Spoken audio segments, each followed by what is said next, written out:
Ethical hacking has found its place among the most lucrative industries in the world for budding professionals. Recent trends, side effects of a global pandemic, and cybersecurity statistics reveal a huge increase in hacked and breached data from increasingly common sources in the workplace. These can be mobile phones, IoT devices, among other things. On top of this, COVID 19 has ramped up remote workforces, making inroads for cyber attacks. This kind of growth would not have been possible if not for several reliable tools and services. From scripts that can find intricate details of companies to softwares that can brute force servers with a single command. Today's lesson is about a tool that can gather information about as many exploits as possible for a vulnerable system. Metasploit has been a staple in the ethical hacking industry for decades, and we will learn how Metasploit functions as an exploit chain. The Metasploit framework is a very powerful tool that can be used by cyber criminals as well as ethical hackers to probe systemic vulnerabilities on networks and servers. Because it's an open source framework, it can be easily customized and used with most operating systems.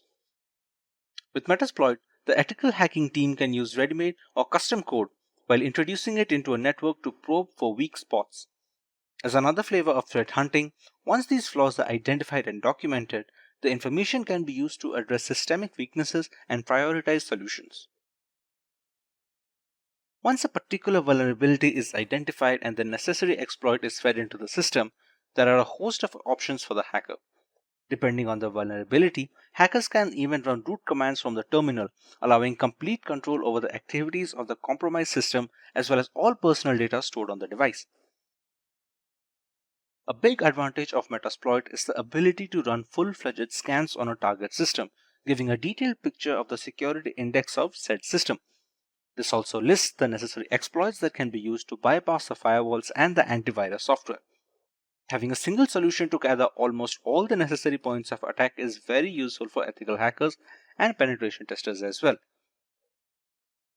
Now let's use the Metasploit tool to break into a Windows 10 machine and garner root access or the administrator privileges of the system. Choose from over 300 in-demand skills and get access to 1,000 plus hours of video content for free. Visit SkillUp by Simplilearn. Click on the link in the description to know more. Next, we have to learn about what is Metasploit.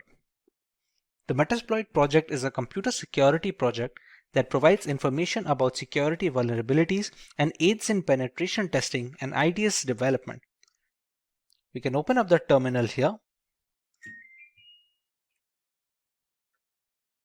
We're going to allow root access.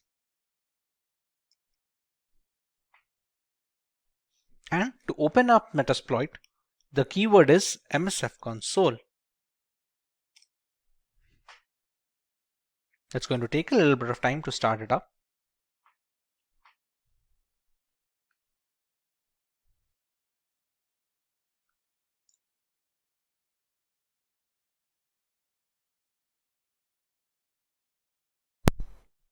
Now the Metasploit console has been loaded. From here, we can decide what type of attack we want to launch and what kind of exploits we can launch against vulnerable targets. For example, like we had already discussed, I'm running this virtual machine on a Windows 10 host machine. So if I open the command prompt from my Windows 10 over here, if I need to check the IP address once, I go with ipconfig. Here you can see the IP address of this local machine. Moving on, if we have to attack that machine, let's say we want to see what kind of exploits are going to work over there. Now we already know that Windows has some common vulnerabilities. One of those vulnerabilities is the HTA server vulnerability. HTA is supposed to be a HTML application, but when passed the right payload, it can be used to open a backdoor into a system. To start off with the Metasploit and accessing such applications, we're going to use the command use exploit, and the name of the reverse HTA server is this Windows MISC for miscellaneous HTA server. As you can see, it already found this one. Alright, now There are some options that we need to set for this exploit to go through. For example, you can see some of the options over here. There is the payload. The payload is supposed to be the malicious file that we are going to send on the HTML application, which allows us to give the backdoor. For example, right now the payload, which is the malicious file, is a Windows Meterpreter reverse TCP. Completely understandable. Now, let's set the L host. L host and R host and SRV host should be the one where we are going to launch the attack from. For example, if we launched another tab of this console and we just press ifconfig, the IP address is 192.168.72.130. So we're going to set the L host as 192.168.72.130, and we're going to do the same thing with SRV host.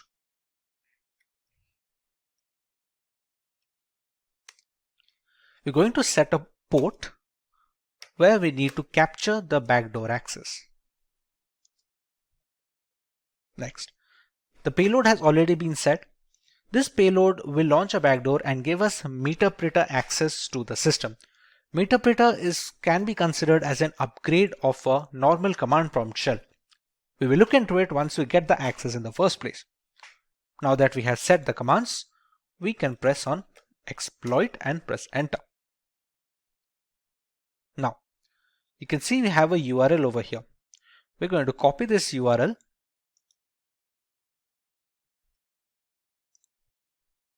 Once the URL is copied, we take it into the browser and paste it. This will ask us to download this file. Now, as per browser security settings, this file should be blocked by default. We can decide to keep it, and with the correct formulation of this malicious package, even the website browser antivirus softwares will not be able to detect good payloads. We're going to save this file and we're going to open it.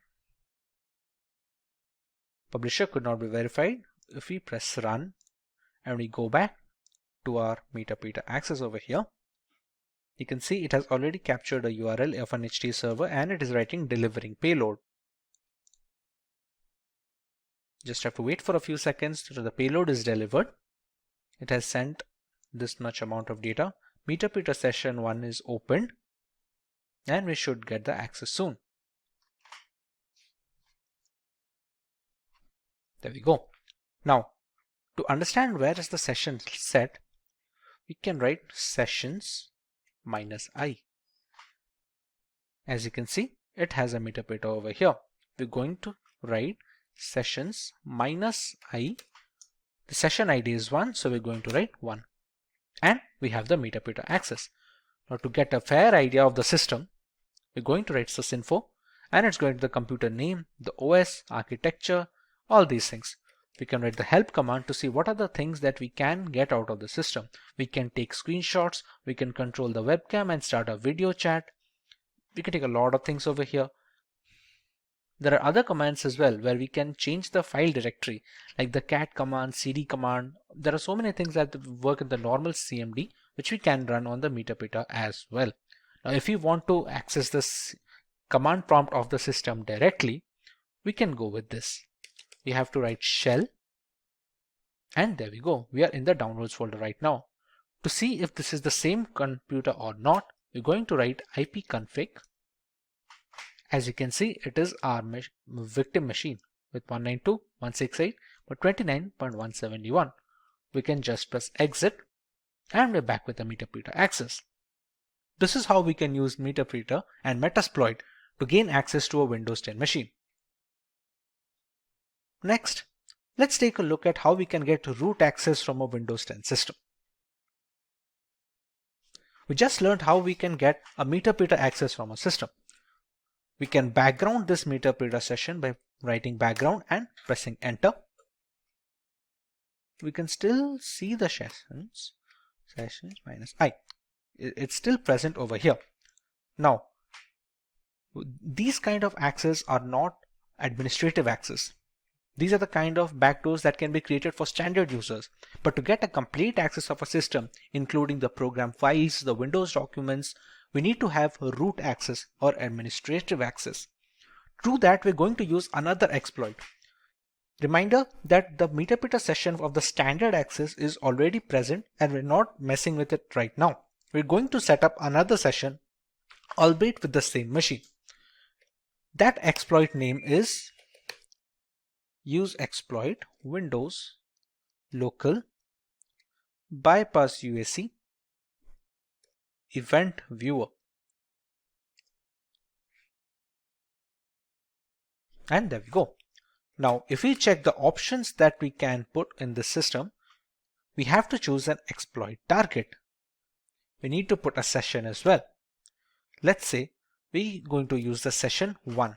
This is the session that has the Metasploit access with the standard user. It doesn't have the system user. We're going to write set session 1 and we're going to run exploit.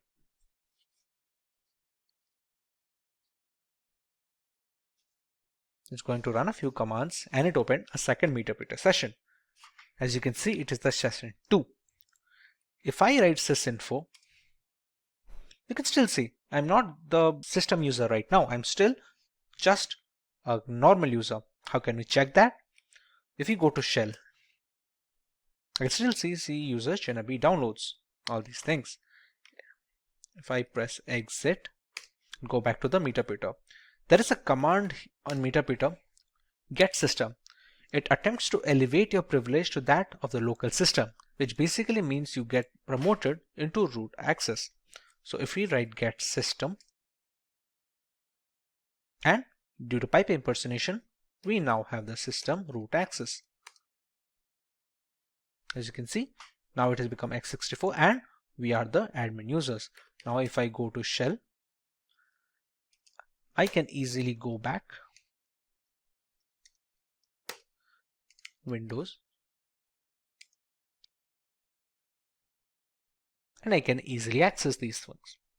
This kind of control over the Windows folders and the program files folders, these kind of things are not possible if you are not an admin access or the command prompt has not been run with admin permissions. This is how we can use privilege escalation to get into an admin access system. We use the second exploit, which was the bypass UAC event viewer exploit, and essentially used it with the first session. As you can read here, Windows escalation UAC protection bypass. It was first disclosed on 2016, but it still works on some systems. This is how we can get root access on a Windows 10 installation. Hope you learned something new today. If you have any questions regarding this video, feel free to let us know in the comments below and we will get back to you as soon as possible. Subscribe to our channel for more videos like this, and thank you for watching.